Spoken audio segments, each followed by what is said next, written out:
Ayan, magandang araw mga kababayan, mga kabarangay. Sa araw na ito, nandito po ako sa Urdaneta City, Barangay Bayawas. At kasama ko siyempre si JC Official, ayan, tsaka si Riz Moto, tsaka si Boss JB. Kasama ko sila, kasama din si Sweet Charm, ayan, ang ating prinsesa.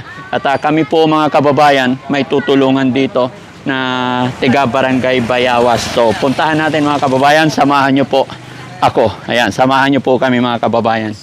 Ayan. Dito yata yun mga kababayan at makita natin ang kalagayan ng ating kababayan na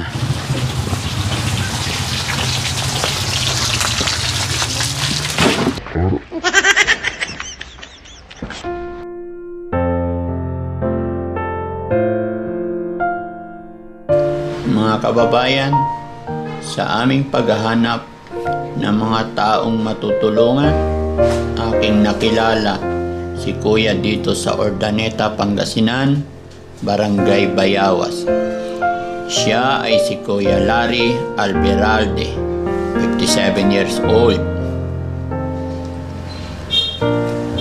Mga kababayan, ang kwento na inyong masasaksihan ngayon ay hango sa tunay na buhay ni Kuya Larry Alberalde. Nasa hustong gulang at siya po ay binata. Sila po ay 8 magkakapatid. Mga kabarangay, bawat pagsubok sa ating buhay, diyan mo makikita kung sino talaga ang kaibigan at kung sino po ang totoong pamilya. Gaya na lamang po nang nangyari kay Kuya. Unang bungad ko pa lang ay talagang masasabi kong siya ay napabayaan na.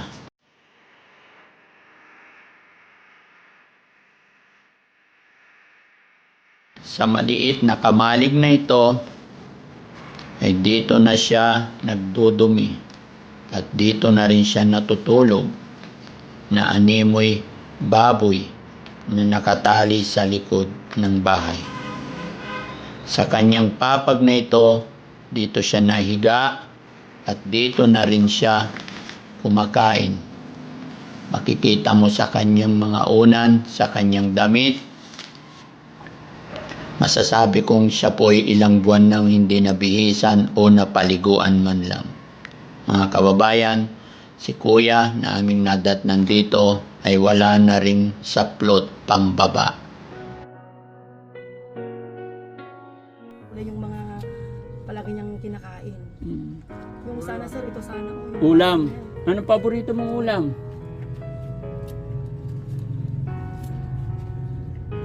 Ano paborito mong ulam, Kuya? Gulay po. Gulay. Malunggay. Malunggay. Pero pag ganitong sitwasyon, lalo kang magkakasakit at hindi ka makaka-recover, no? Anong araw ngayon? Sige, pag-iisipan namin, Kuya, kung paano ka namin mabalikan, no? Sige po, salamat. May dala akong bigas dyan. Kuha tayo bigas? 3. Para makadagdag tulong man lang kay Kuya, kay ate. Si ate, ilan po anak niyo po? Kwan po, 4 po sir ang anak. 4 anak. Opo. Sa asawa niyo po? Andito rin po, kung minsan nagpapasada po sir. Na masada. Etong lupa niyo po ito? Opo sir. Sa magulang niyo na, mana Opo, na. sir. Sir, sana yung yung bahay, kung pwede sana matulungan. Yes po, titignan natin yan. Pero sana, ate, makikiusap ako, si Kuya mapalitan ng damit, mabihisan. Hindi lang kasi na ngayon sir, masama rin kasi yung hindi ko rin siya napaliguan. Oo, pero yung unan ni Kuya, more than 5 months. Palitan natin, no? Kaya ate, okay lang ba habang hindi pa na kakapag-isip si Daddy Frankie kung anong pwedeng itulong, sa ngayon pwede ba palitan natin siya ng Oo, kahit sapin lang dyan, pati unan, damit. Bilhan siya ng damit. Na mga kababayan, nagbibigay tayo ng budget ni Kuya, papaliguan, para pagbalik namin ayos na. Saka bilhan natin siya ng damit, bihisan, tsaka unan, tsaka sapinan, no? Salamat po. Kuya, hindi ka makagapang, halimbawa may CR, pakagapang ka doon? Yan lang sir talaga. Diyan ka lang talaga. Hindi na ako nakakalabas dyan. Hindi ka na makalabas dyan. Ano mo makapagyo? Mga kababayan, napakahirap ng kalagayan. Dito na po siya lahat. Yung kanyang CR dyan sa timba, takpan na lang ng damit. Dito, halo-halo. Napakahirap ng kalagayan. Pangalan mo ulit, Kuya? Sorry? Larry sir. Larry. Apelyido? Alberati sir. Alberiadi.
Sir, kasi kung minsan pumupunta kami din sa bahay nila. Pumupunta ka sa bahay nila. Nano ako ng mga kapatid ko sir. Salamat sa Diyos yan. Napaka-importante ng mga kapatid, mga kababayan. Wala pong ibang tutulong sa atin, kundi ang ating pamilya. Opo sir. Pagdating sa final, pagdating sa pinaka-last problem talaga, walang ibang tutulong sa atin, kundi ang ating pamilya. Barkada wala. Wala. Dati ba may barkada ka, Kuya? Opo. Saan yung mga barkada mo ngayon? Nasa Pampanga sir. Hindi na sila pupunta. Di kasi staying sila dun sir. Marunong ka sa pera, Kuya? Opo. Bilangin mo nga yung pera mo? Kaya mong bilangin? Yung isang kamay hindi na gumagana? Sir. Oh, sige, try mo nga bilangin kung marunong ka.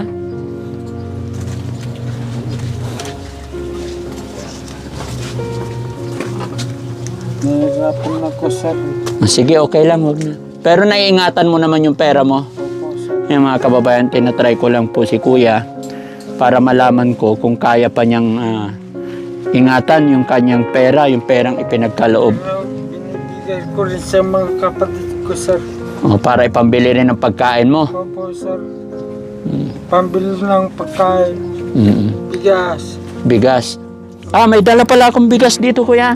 Sana makatulong to, pero ayan, makaragdag, no? Pero siguro kay ate na lang to, hindi na rin siya nagluluto, no? O kay ate na lang natin ibigay. Kaya ate, sana makatulong. Salamat ulit sir. Walang anuman, pasalamatan lang natin ng Panginoon. kami po ay nakarating dito sa gabay po ng Panginoon. Instrumento lang po si Daddy Frankie ng ating Diyos Ama, no? Kaya pasalamatan lang natin ng Panginoon ano man ang dumarating na blessing sa atin.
Kaya kung sana, hindi ko talaga alam kung saan ako magsisimula paano katulungan, pasensya na mga kababayan. Ano itong barong-barong ko, sir? Opo.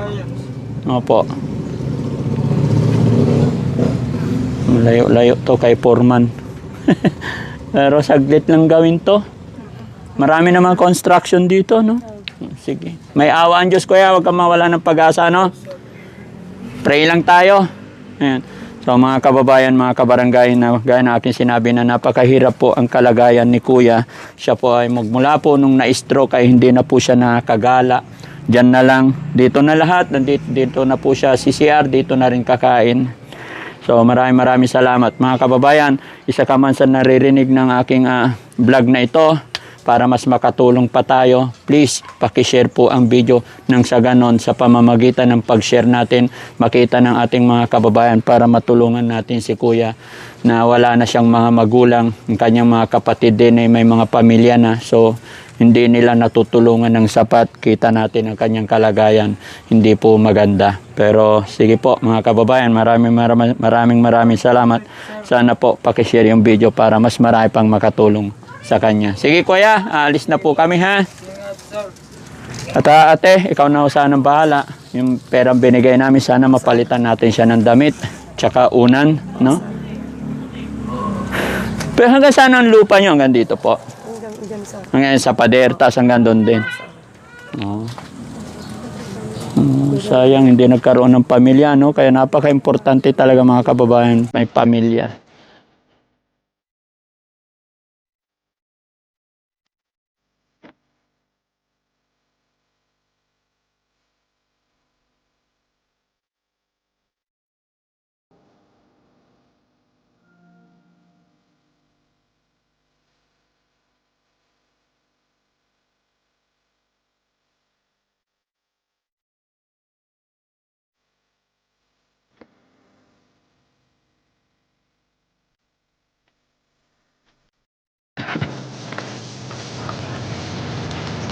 Kung sino man po ang may mabubuting kalooban po, umihiling po sana ako ng wheelchair para po sa kapatid ko.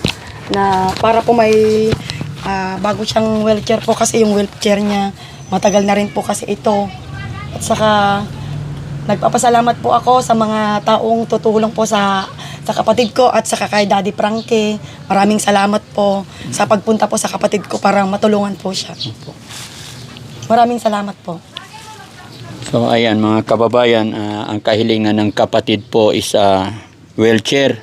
Dahil ang wheelchair na naabutan namin is sira na po, hindi na umiikot ang gulong sa katagalan na rin po dahil ito ay binigay din lang ng may mabuting kalooban before. Pero ngayon, pag may wheelchair daw, pwedeng makalabas-labas kasi nakakulong na lang yung kanilang kapatid. At dahil sa kahirapan po talaga ng buhay mga kababayan, kaya ganyan na lang nangyari.